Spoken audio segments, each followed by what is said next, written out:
ایک زمانے کی بات ہے کہ ایک گاؤں کے کنارے ایک بوڑھی عورت رہتی تھی۔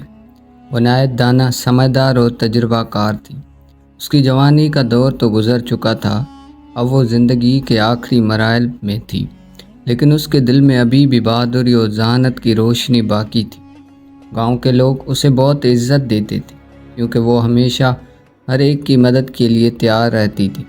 اس کی زندگی سادہ تھی اور اس کے پاس مال دولت نہ ہونے کے برابر تھا، لیکن اس کے پاس سب سے قیمتی چیز اس کا تجربہ اور عقل تھی۔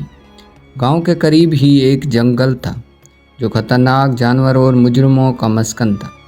جنگل میں 3 ٹھگ بھی رہتے تھے، جو مسافروں اور دیہاتوں کو لوٹنے کے لیے مشہور تھے۔ یہ تینوں ٹھگ نہایت چالاک، ظالم اور بے رحم تھے۔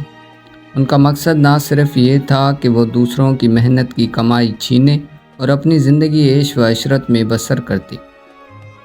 ایک دن ٹھگوں نے سنا کہ گاؤں کے باہر ایک بوڑھی عورت رہتی ہے اور اس کے پاس چھپا ہوا ایک خزانہ ہے۔ حالانکہ یہ محض ایک افواہ تھی، مگر ٹھگوں کو یہ یقین ہو گیا کہ اس عورت کے پاس کچھ نہ کچھ قیمتی چیز تو ہے، وہ چھپا رہی ہے۔ انہوں نے فیصلہ کیا کہ وہ اس بوڑھی عورت کو دھوکہ دے کر اس کا خزانہ حاصل کریں گے۔ تینوں ٹھگوں نے ایک منصوبہ بنایا۔ وہ بوڑھی عورت کے گھر جائیں گے اور اسے چالاکی سے لوٹیں گے۔ ان کا لیڈر، جو سب سے زیادہ چالاک اور بے رحم تھا، کہنے لگا، ہمیں احتیاط سے رہنا ہوگا، کیونکہ بوڑھی عورت سننے میں بہت ہوشیار لگتی ہے۔ اگر ہم نے ذرا بھی غلطی کی تو وہ ہم مات دے دے گی۔ پہلا ٹھگ بولا، ہمیں ایک کہانی گڑھنی ہوگی تاکہ وہ ہم پر بھروسہ کر لے اور اپنے خزانے کا راز ہمیں بتا دے۔ دوسرا ٹھگ ہنستے ہوئے بولا، ہمیں ایسی کہانی سنائیں گے کہ وہ اپنے بیٹوں کی طرح ہمیں سمجھے گی اور اپنا سب کچھ ہمارے حوالے کر دے گی۔ یہ طے کرنے کے بعد وہ بوڑھی عورت کے گھر پہنچے۔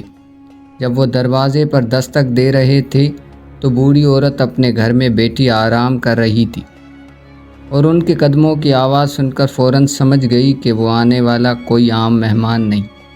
اس نے فیصلہ کیا کہ وہ اپنے عقل کا استعمال کرے گی اور ان ٹھگوں کی نیت کو بھانپ لے گی۔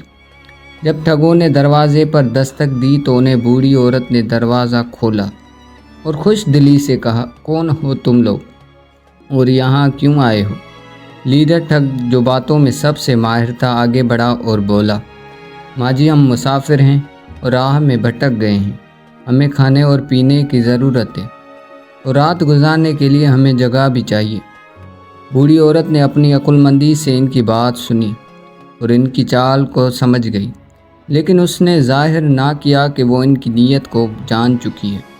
اس نے کہا، آؤ بیٹا، تم لوگ اندر آؤ، میں تمہیں کھانا بھی دوں گی اور رات گزارنے کے لیے جگہ بھی۔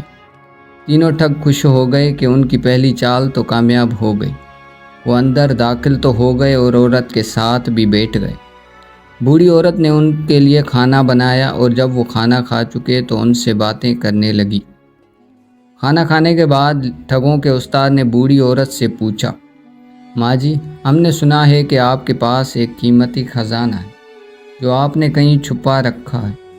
ہم آپ کے بیٹوں کی طرح ہیں، اگر آپ ہم پر بھروسہ کریں تو ہم آپ کا خزانہ محفوظ رکھیں گے۔ بوڑھی عورت نے ہنس کر کہا، خزانہ؟ اڑے میرے پاس تو کچھ خزانہ نہیں ہے، بس یہ ایک چھوٹا سا گھر اور میری پوشیدہ زندگی۔ لیکن اگر تم لوگ میرے بیٹوں کی طرح ہو تو میں تمہیں کچھ سکھا سکتی ہوں جو تمہارے لیے زندگی بھر کا خزانہ ثابت ہو سکتا ہے۔ یہ سن کر ٹھگ کچھ حیران ہو گئے، مگر وہ سمجھ گئے کہ یہ بوڑھی عورت شاید اپنے خزانے کا راز فوراً ہمیں نہیں بتانا چاہتی۔ انہوں نے طے کیا کہ وہ صبر سے کام لیں گے اور اس کا راز معلوم کرنے کی کوشش کریں گے۔ بوڑھی عورت نے ٹھگوں سے کہا، اگر تم لوگ واقعی میرے بیٹے کی طرح ہو تو میں تمہیں ایک راز بتا سکتی ہوں، لیکن اس کے لیے تمہیں میری کچھ مدد کرنی ہوگی۔ میں بوڑھی ہو چکی ہوں اور مجھے جنگل میں جانے نہیں جاتا۔ مجھے کچھ لکڑیاں لانی ہے تاکہ میں اپنے لیے سردیوں کا بندوبست کر سکوں۔ اگر تم میری مدد کرو تو میں تمہیں ایک ایسی جگہ کا پتہ بتا دوں جہاں تم کچھ قیمتی چیزیں مل سکتی ہیں۔ ٹھگوں نے سوچا کہ بوڑھی عورت انہیں خزانے کی طرف لے جا رہی ہے، اس لیے انہوں نے فوراً بائیں میں بل لی۔ وہ جنگل کی طرف چل پڑے اور بوڑھی عورت کے لیے لکڑیاں جمع کرنے لگے۔ جب ٹھگ لکڑیاں جمع کرنے میں مصروف تھے تو بوڑھی عورت نے ان پر نظر رکھی۔ وہ جانتی تھی کہ یہ ٹھگ اس کے لیے خطرہ بن سکتے ہیں، اس لیے اس نے دفاع کے لیے ایک چال سوچی۔ بوڑھی عورت نے جنگل کے کچھ پرانے دوستوں سے مدد مانگی جو گاؤں کے کسان تھے۔ انہوں نے بوڑھی عورت کی بات سنی اور فیصلہ کیا کہ وہ ٹھگوں کو سبق سکھانے میں اس کی مدد کریں گے۔ جب ٹھگ لکڑیاں جمع کر کے واپس آئے تو بوڑھی عورت نے ان سے کہا، تم نے میرا کام تو کر دیا، اب میں تمہیں اس خزانے کی جگہ بتاتی ہوں۔ یہ خزانہ میرے گھر کے پیچھے حصے میں دفن ہے، لیکن وہاں جانے کے لیے تمہیں ایک خفیہ راستے کا علم ہونا چاہیے۔ تینوں ٹھگ بہت خوش ہوئے۔ انہوں نے سوچا کہ اب ہمیں خزانہ ملنے والا ہے۔ وہ بوڑھی عورت کی بتائی ہوئی جگہ پر پہنچے، لیکن وہاں ان کا سامنا کسانوں سے ہوا۔ کسانوں نے ان کو پکڑ لیا اور کسانوں نے ٹھگوں کو رسیوں سے باندھ کر اور گاؤں کے سردار کے سامنے پیش کر دیا۔ گاؤں کے سردار نے ٹھگوں کو سزا بھی دی اور انہیں گاؤں سے نکال دیا۔ وہ تینوں ٹھگ شرمندہ ہو کر اور خوفزدہ ہو کر گاؤں چھوڑ ہمیشہ وہاں سے چلے گئے۔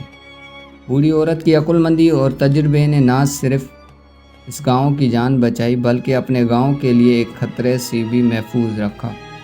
گاؤں کے لوگ بوڑھی عورت کی عقل مندی اور بھی زیادہ متعارف ہو گئے اور اس کی عزت بھی واقعی اضافہ آیا۔ یہ قصہ ہمیں اس بات کی سبق دیتا ہے کہ مال و دولت سب کچھ نہیں ہوتا، بلکہ عقل اور دانائی سچائی اصل طاقت ہے۔